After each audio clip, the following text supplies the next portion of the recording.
useless, wretched girl. I asked you to fetch water since yesterday. And you are here doing what? Sleeping? Existing? For what purpose? Mama, I was tired.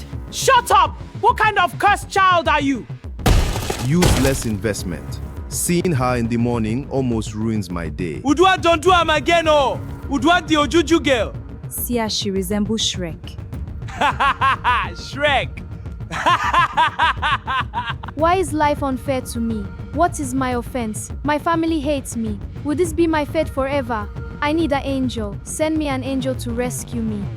Welcome to Omega Native Tales, the home for beautiful stories that will make you wonder about life and all it entails.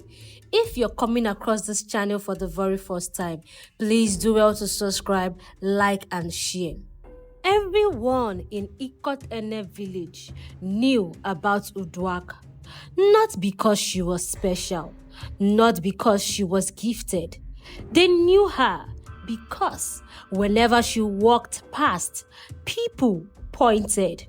Children ran behind her, mimicking her uneven steps.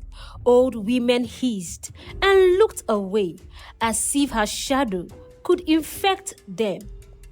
Uduak was 20 years old, but she had never once felt young. Her left leg was swollen, thick like the base of an iroko tree, heavy, difficult to carry. Her right leg was thin like a stick that could snap in the dry season wind. Walking was her daily war.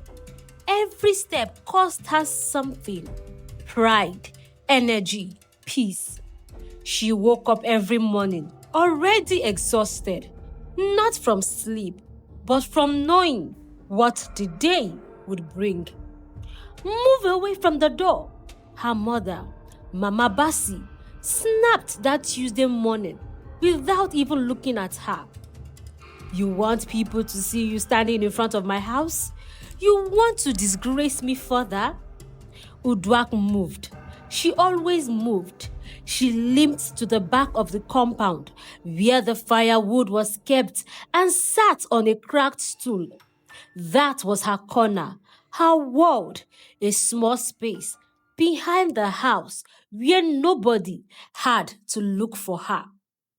She could hear her brother Elijah inside, laughing with his friends. Loud, careless laughter, the kind she had never been allowed to have. Imabong, her younger sister, walked past her without a word. Imabong was 18 and beautiful, skin like polished amber, two perfect legs that carried her like a dancer. She never acknowledged Uduak in public, not once. Uduak pulled her wrapper tighter around her legs, even though the morning was already warm.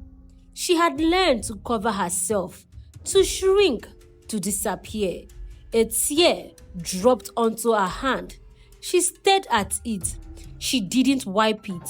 She had wept so many times that her tears no longer surprised her.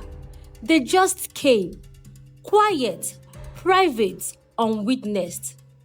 God, she whispered to the sky above the compound wall. Why did you make me like this? The sky said nothing. It never did. Her father, Chief Effiong Bassi, was not a wicked man by the village standards.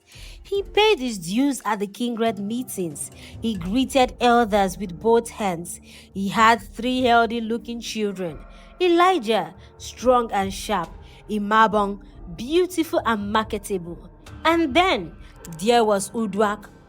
Chief Effiong never said he hated her. He didn't need to. His eyes did the work.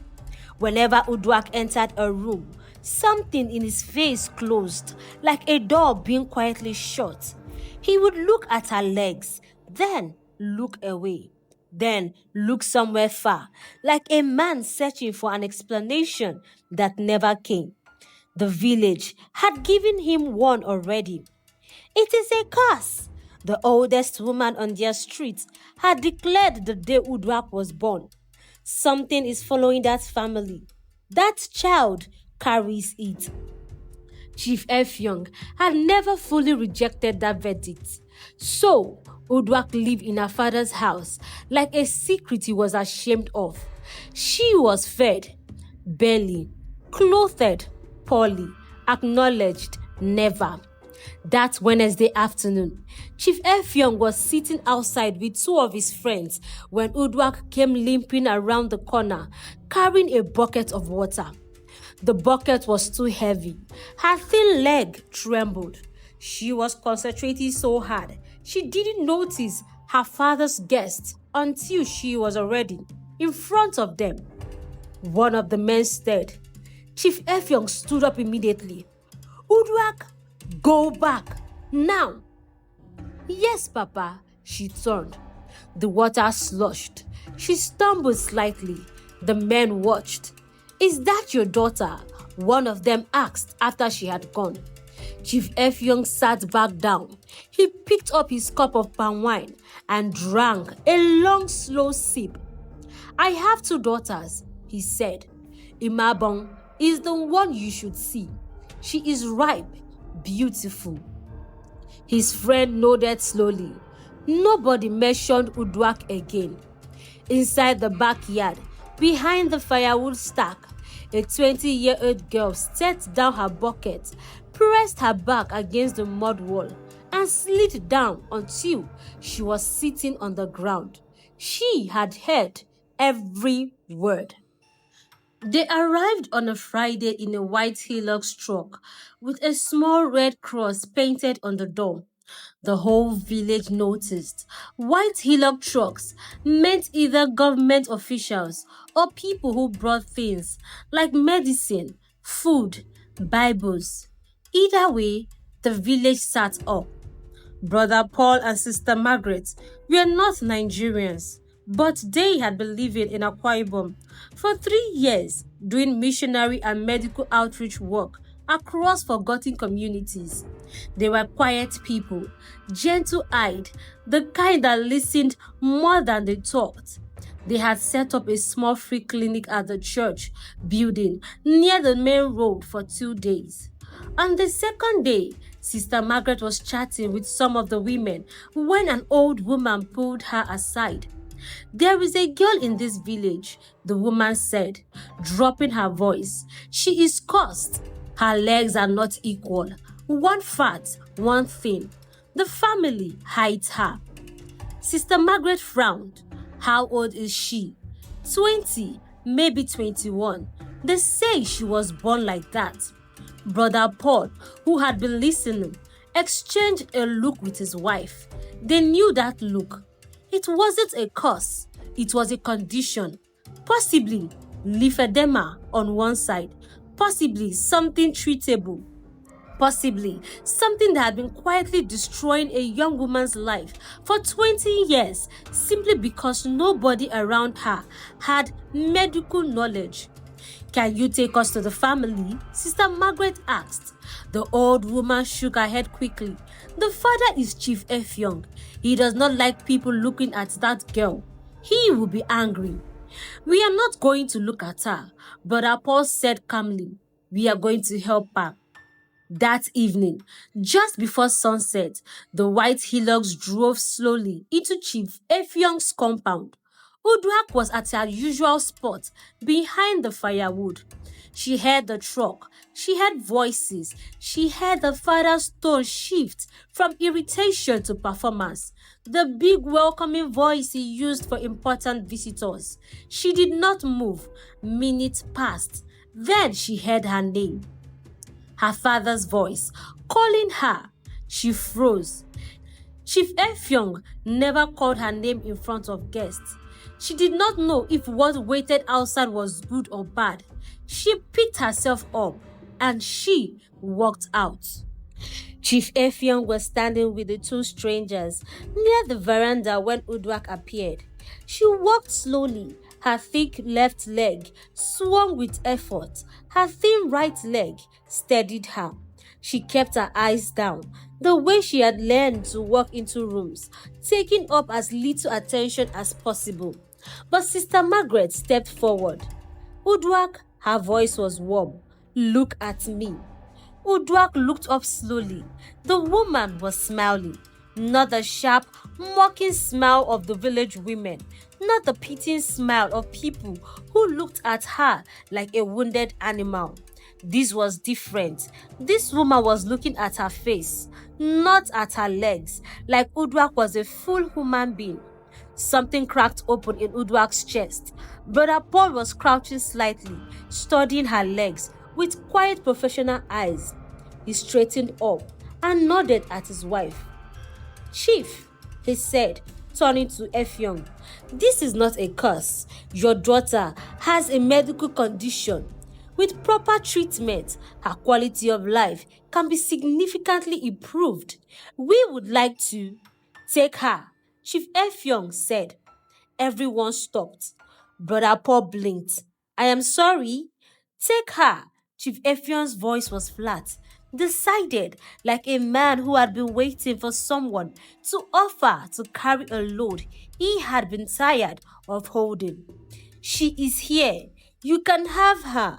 Name your price, whatever you want to give. Uduak's breath stopped in her chest. Sister Margaret turned slowly to look at the chief. Then she looked at Uduak. The girl's face had gone completely still, the kind of stillness that comes just before something shatters. He thinks we want to buy her, Sister Margaret said quietly to her husband in their language. Brother Paul's jaw tightened. He breathed slowly through his nose. He could correct the man. He could explain. He could get into an argument here in this compound with his chief in front of this wounded girl. Or he could get the girl out. He reached for his wallet. How much? He asked. Chief Effiong named a figure without blinking. And just like that, in under 4 minutes, a father sold his daughter. Elijah watched from the doorway and said nothing. Mabong has gone inside already. Madame Bassi stood by the kitchen window. She watched them hand the money to her husband. She watched her daughter stand there trembling. She said nothing, did nothing. She turned back to her pot. They let Uduak go inside to get her things. She had very little. A torn bag, 2 wrappers, a small Bible with no cover that she had found in the church years ago and kept hidden. She packed everything in under 3 minutes because that is how long it takes to pack when you own almost nothing. She came back out. Brother Paul was waiting by the truck. Sister Margaret held the door open. Chief Effiong stood in the compound looking past her, already mentally absent, already gone. Elijah had disappeared. Imabong was gone. Not one person said goodbye. Not her mother, not her siblings, not a single person who shared her blood said one word to her as she walked out of that compound for the last time. Uduak climbed into the truck. Sister Margaret sat beside her and held her hand. The truck moved. It rolled down the dusty path, past the neighbors who stopped to stare, past the children who used to mock her walk, past the church where the pastor had once told her to pray harder so God would fix her legs, past the mango tree where she would sit alone and cry when the compound got too loud. She looked at all of it. At the edge of the compound, just before the truck turned onto the main road, Uduak turned and looked back through the rear window. The village grew smaller. Her father's rooftop disappeared behind the trees. Her chest was heaving. Her hands were shaking. Tears were running silently down her face. Sister Margaret gently squeezed her hand, and Uduak, with her jaw tight and her eyes burning, whispered the words so quietly that only she could hear them. I will never come back here. She turned to face the road ahead. The truck drove on. 12 years later, Uduak is no longer what they sold. but a phone call is coming, and it will test every promise she ever made to herself. Part 2 is coming soon. Thank you for watching up to this place. Let me know in the comment section what you think about the story and if you're interested in the part 2. Also, do well to subscribe, like and share. See you on the next part. Bye for now.